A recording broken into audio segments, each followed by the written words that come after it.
Hello, wonderful. This is Sarah, and I'm here with Jason Lange, and he is a men's embodiment coach, group facilitator, and evolutionary guide, which we're going to have to talk about what that even means. But he helps men drop in and wake up with clarity and emotional growth and all the good stuff that we're wanting in mankind. Hey, Jason, how are you? I'm doing great. So excited to be here, Sarah. Okay, so you said, first of all, we've got to start with the good stuff, which is I think you said there was a 16-month-old little baby in the background at some point. Yes, you may hear the various sounds of my house as we're recording this episode. I have a 16-month-old who's just a room or two over, and she's in a very vocal period of her life, bringing a lot of joy and energy to the household. So you may hear her chiming in at different points. Well, see, you've worked with men the whole time, but see, since I work with women, I can say, oh no, it's always a vocal time in their life. So Yeah, you've been yeah, totally. for voices forever. That's awesome. That's awesome. What's the best thing about being a dad? Oh, just every day it gets better. It's just so exciting to see her grow and develop and her personality emerge and just Mhm. the joy that comes through her body when she gets excited about something. And Yeah. yeah, it's definitely probably more than anything else I've done in terms of growth and work, like where it all comes Yeah. to the table in terms of how to show up with presence and in my masculine and relaxed and not Mm. get sucked into work, that kind of stuff, but just be able to Mhm. totally be there for her. And it's been amazing to have, I'm so grateful I did so much work in my life before becoming a parent and can Mhm. just really appreciate just what it means to just be in presence with her and see what an impact that has on her. What will be interesting too as she gets older, this is what I found in my own parenting. I see, I won't say which child it is, but for one child, when they get upset about something, they just kind of like, and like withdraw and like the darkness sets in. I was like, oh my gosh, that's what happens with me. Like, Mm-hmm. I'll genetically pass this on to you, or they feel like their emotions get too big for their body or something, something like that. And it's like, oh man, that is like my mirror right now. And all the stuff that I'm working on and I have worked on. And the things I still need to work on, you can kind of see it in them. And that's such an interesting growth opportunity too. Absolutely, totally. Yeah, it's Oh, been great to have that as an opportunity to practice and yeah. for me to, even in a year of shelter in place, being at home, Oh, still having probably the deepest growth of my life, yeah. just being in her dad, being Ah, her I dad. So like yeah, that. so So lucky. obviously, you want men to evolve to higher versions of themselves, right? Is that what you do? Yeah, I help men grow into more powerful, open, deeper expressions of who they are. Mhm, mhm. And why do you feel like it's going to sound so silly because it was like duh, but why do you feel like your work is needed? As each sex, and I don't want to Yeah, typicalize everyone, but each sex has their own different work. Why do you see this needed for men? totally. I mean, for one, just looking out in culture right now, Mhm, particularly here in the West, I'm in the United States, a lot of men are just deeply suffering. There's just a mhm, lot of men suffering, and a lot, at least in my experience, a lot of times some of the most awful news reports I see uh, tend to be oriented around things men are doing, mhm. and usually men that are in a lot of pain. And let Uh, me let me dive into that a little bit. I remember walking into a room. I did a mental health campaign for teens, and I walked into a room with a teenager who'd gotten in trouble. So he was sitting there like in trouble. He got removed from class. He was in trouble, and I was trying to establish a positive behavior initiative training, blah, blah, blah, blah, blah, for young men. Right? yeah, Uh, how many school shooters have been female? Yeah, exactly. Right. I spent part of my 20s in Boulder, Colorado, and Oh just, yeah. it was just 10 days ago that really rocked the community I know there. Mm, And that's just something, every time that happens, I read about it. It's like, boom, another man, another man, another man. So to mm, me, that's a manifestation of something much deeper in culture that's off here in the US. Well, And that boy, I was talking about emotions, and I said, yes, it seems like men only have permission to be happy or angry. And that teenage boy jumped out of his seat and his face lit up and he said, yes, you are right. yeah, I wasn't even talking to him. I was talking to the adult like facilitator, and he just jumped and I was like, oh, that's heartbreaking, right? yeah. Is that what you Yeah, we're see? not totally. I think one of the big struggles that I see in a lot of men I work with, particularly, I do a lot of work with men around dating and relationships, like Mhm. we may talk about, but this impacts all men, are we're really kind of only given maybe 3 archetypes for like Mhm. what the masculine can be here Mhm. in the West. There's kind of the old school macho jerk, the Right. kind of caveman, take what I want, damn the consequences, hurt anyone along the way. That a lot of guys I work with see and they're like, oh my God, no, I don't want to be that. I don't want to be that guy, right? All the examples we have in Me Too, painting pictures of those kind of men, there's just like a push away from that. And then we tend to also kind of have, particularly in a bit of the older generation, but in this generation too, kind of the more just like stoic, withdrawn Mhm. man who's just kind of in his own world, doesn't really express much feeling or emotion, maybe very honorable in terms of like doing his duty, but is just totally locked up in his being, right? You don't know what he's feeling, you don't know his history, or his story.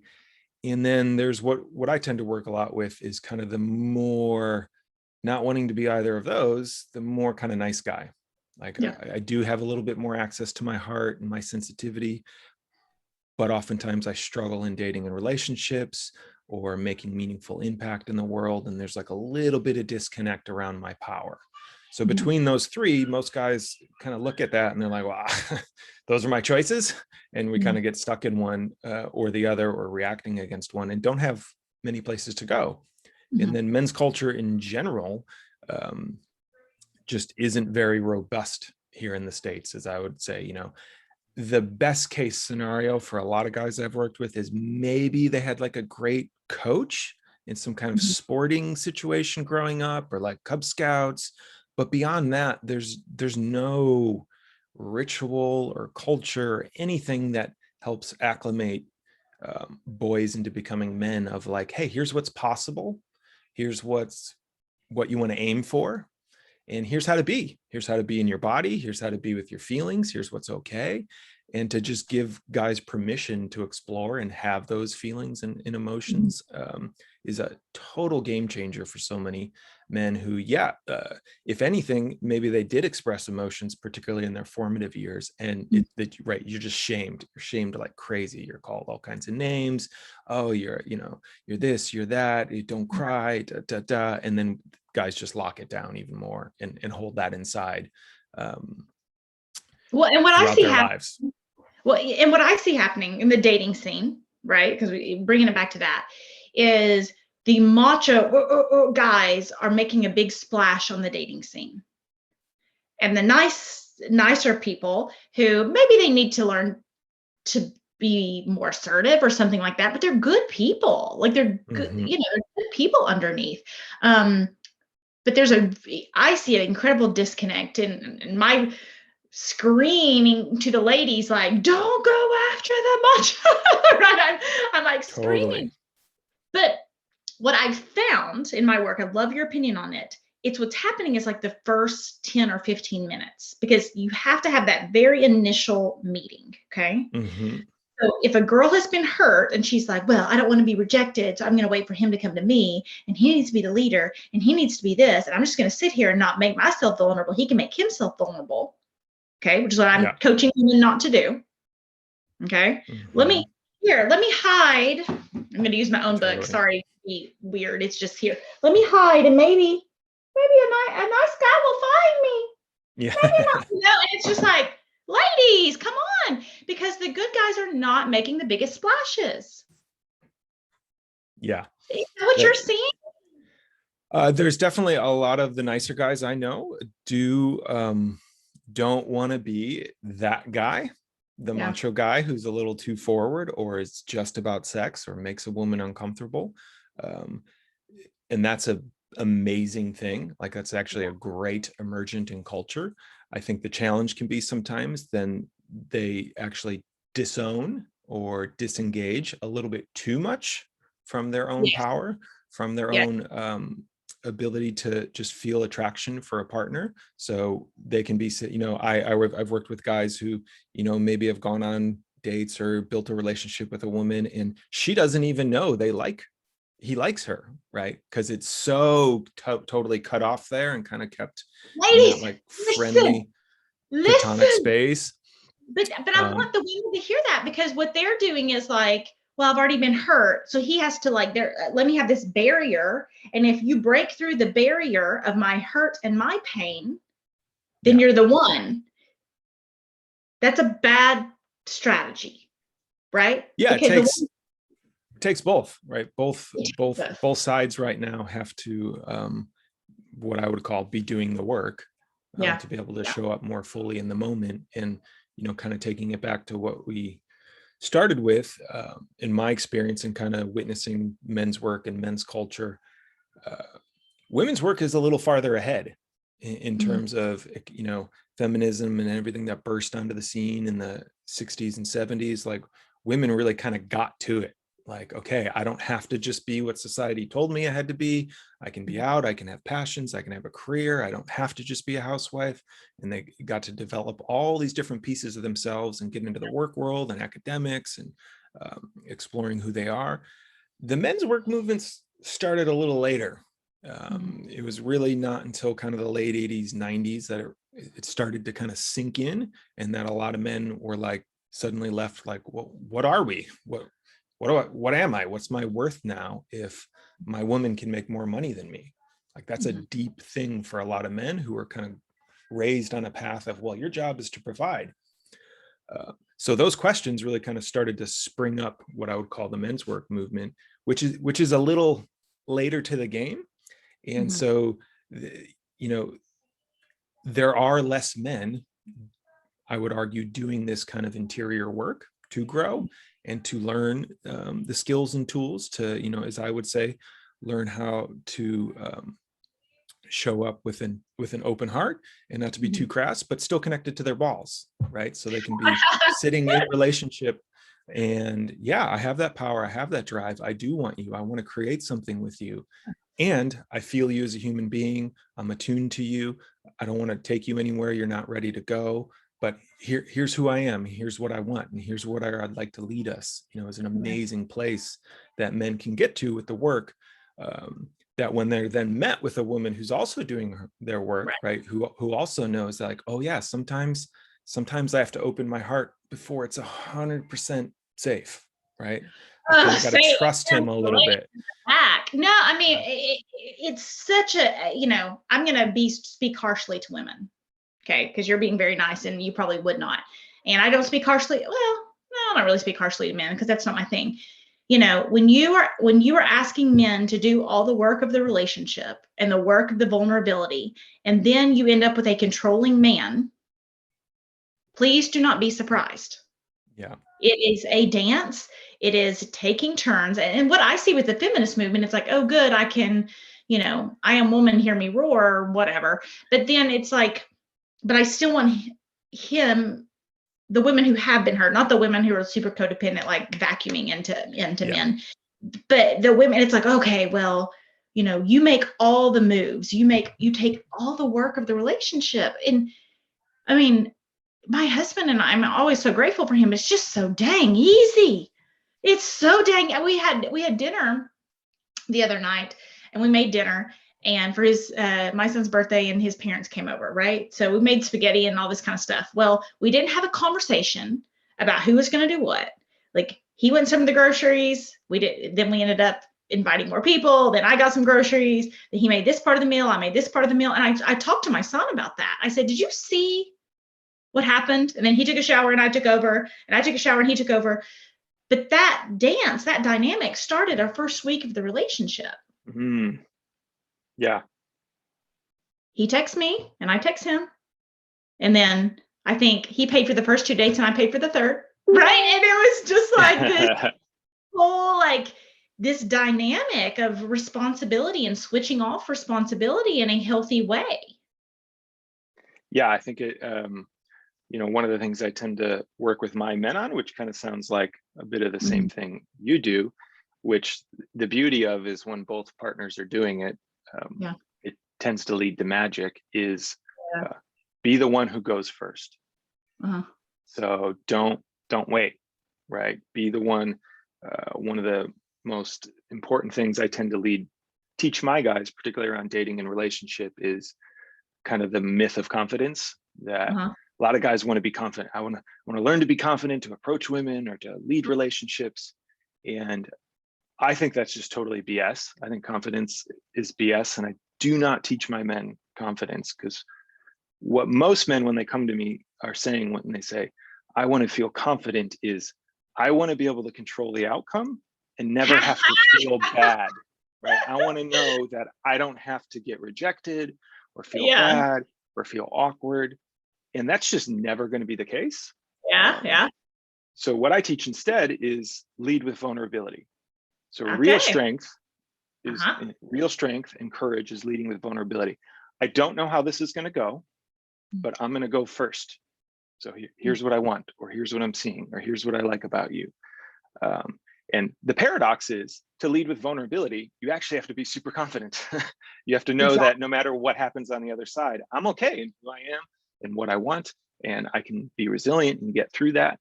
So that same muscle then, guys build and take into relationship of like, oh yeah, like, okay, I'm waiting here. She's kind of waiting there. I should go first. Like, I can deepen this conversation, or I can open things up here, or I can share a little bit, of how I'm being impacted by her and her beauty or her attraction, and kind of go first. And then it's awesome then when there's a partner who can reciprocate that, or sometimes she goes first as well. Then it's like, oh yeah, like we're really in this. There's a feeling of being connected to someone, I find in that experience. Yeah. And so and I know you mainly work with men, but if there's a nice guy and I'm thinking, oh, what are some signals that I can send to a nice guy to say, I'm interested in dating you, I'm interested in seeing you, without powering over or seeing too much? Because most of my ladies don't want that either. But there has to be, what you're saying is, for the nice guys, you probably need some stronger signals. Yeah, I would say obviously I can't speak for everyone, but for a lot of men I know, like verbal permission is a big deal. Just like hearing the words like, hey, I'm really enjoying being here with you, and I would totally be interested in us getting together again sometime. Then he's like, okay, great. Now I feel safe. I can make a plan. I'm totally into that. That's one for sure. The other things, are what I actually teach my guys in terms of their responsibility is, the more they can get into their bodies and be present in the moment, the more they're going to actually be able to attune to whoever they're with and start to notice a lot of those signals that are being put out there, but aren't necessarily verbal. Like in terms of a woman's body language, her breath, her openness, her disposition, what happens when you ask her a question? Does she immediately kind of pause and tighten up, or is there like an opening? That's one thing, guys I work with we can develop that capacity to be able to more just notice that, right? Because in my experience, for sure, that feminine partners are giving us a lot of information all the time about their level of interest, right? Just in their posture, just in their eye contact. And a lot of the guys I work with have never had that experience of being tuned into that and miss a lot of that. So it does kind of start to create this little escalation where the women kind of have to, be a little more forward. But I love that you're doing that, because at the same time, I'm trying to teach my guys to be a little bit more sensitive. So there'll be a little quicker meeting in the middle of like, she can just be a little bit more clear and he can like really pick up on that fast. Like, wow, yeah, she's leaning into me and I'm leaning into her, and there's real connection here. So I think we can, oh yeah, you want to go get another drink now, or let's plan a hike next Saturday. Like, because I'm really feeling that right now. So where do you suggest that females find good partners, great partners? Do you have any favorite advice on that? Yeah. like I said, the good news, bad news, and I'll just be straight here on this is I do think there are more conscious women right now than conscious men, partly because of what I talked about in terms of just the timing of how this work has entered women's culture and men's culture. So, I'm doing my best, and I think some other guests you've probably talked to are doing their best to train up as many men as we can, as fast as we can, because I know there's a lot of women ready. For me, what I would say is, if you want to find a man who has what I would kind of call deep presence and has a level of consciousness to his being, right, about what he wants from dating and his life, relating, you got to go to the places where that kind of work is being done. So, part of what I would say, part of what I kind of tell my guys who tend to also be looking for a woman who's done some work on herself, is self-aware, knows what she wants in the world, has maybe done some healing work on, her versions of what we deal with as men, is you're probably not going to meet that woman at a bar, right? Because she's that's probably not where she's spending her time. She's probably spending her time in like yoga classes or meditation classes or meetup groups that are, meeting up around just, I don't know, things with a little bit more depth.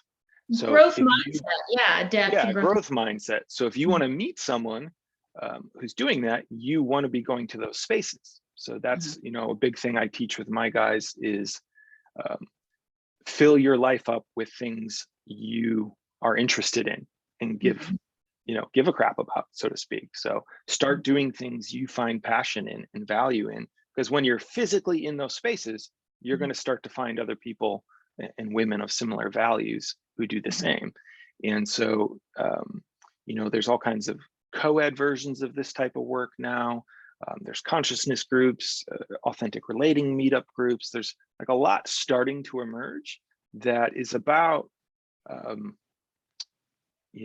connecting at a slightly deeper level than just randomly meeting out in the world. I'm not saying it's not, it's totally possible to just meet someone at a bar, but in general, like, as I grew and developed as a man, I wasn't going out to bars anymore because I wasn't drinking as much because it would mess up my sleep and my health.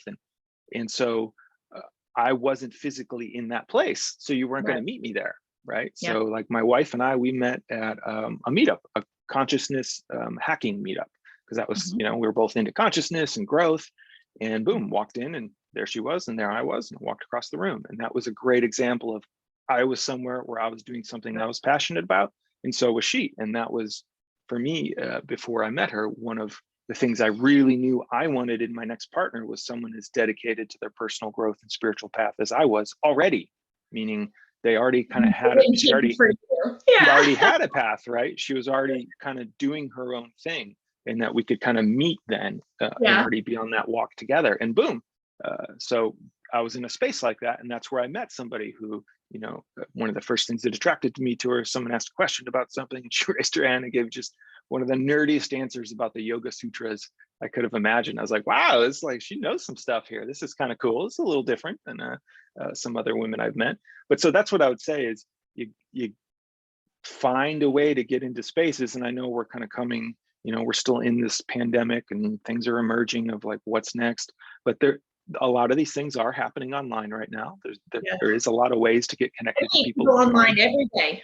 Very conscious online every day, There's a lot of things you can do outside. Hiking, is particularly as the weather warms up, there's like hiking meetups or outdoor yoga or meditation, those kind of spaces. And then this is just my personal thing, which is kind of part of my jam. But, what I would say is if you ever meet a man and you ask him, hey, are you or have you ever been in a men's group? And he says yes, definitely spend some more time with that man, because that's going to be a really good indicator of what's going on in his life. And one of the healthiest things I have found, and part of my mission is getting every man into a men's group for the many, many reasons it supports the masculine in this day and age. So if I was looking for someone online, I might like search friends who had men's groups, or like look up men's groups and see if any of those men live in my area and kind of online stalk them. I'm just trying to Yeah, think in a weird way, but it kind of. totally. Little things like that. I've also, some of my clients have noticed that one of the words they can kind of put in their profiles that does tend Mhm. to just filter a little bit and start to kind of draw on the right people is just the word conscious. Like, I'm looking for a conscious partner. And that alone, right, it signals a lot of things about who you So are, much what you feeling. value. Yeah, baby. Yeah, right. Like, someone who's kind of aware of growth Yeah. as an orientation and doing their work, and the power of relationship itself to be a vehicle of growth. It's one of the things I love about my marriage, and a lot of the guys I work with. That's what they want. They want to get into a relationship that itself is an engine for growth, right? We use our relating with each other to deepen as human beings and become more loving, and see all of our shadow and learn to work through that, because it totally comes up in any relationship. That's actually the one of the major engines of relationship. We get into a secure attachment, so all the things that weren't healed come up to be healed with each other, and with the right partner we get to work through that in a pretty amazing way. Yeah. Well, Jason, thank you so much for both the work you do and the conversation. Can you tell people where they can find more about you and your work, and send their brothers and cousins and best Yeah, friends to you? totally. Yeah, you can read all about me and my work and my writings and podcasts I've been on at evolutionary.men is my website. And so men can take a free training I have there. There's different blogs I've written. You can get in touch with me if you have any questions, or like anything you heard here. I do not right now because of the pandemic, but in non-pandemic times, I do some live weekends with men where men can actually get in the room with each other and learn, like you said, to embody different emotions, to express themselves, to feel safe and vulnerable with other men, which is a really powerful way to then kind of build that capacity and build that muscle. So it's much easier to do in relationship as well with someone we're attracted to or interested in. That's awesome. Jason, thank you so much for coming here. Check him out at evolutionary.men.com. Is that right? That's correct. Yeah. And thank you for helping us on our journey to becoming toxic person proof.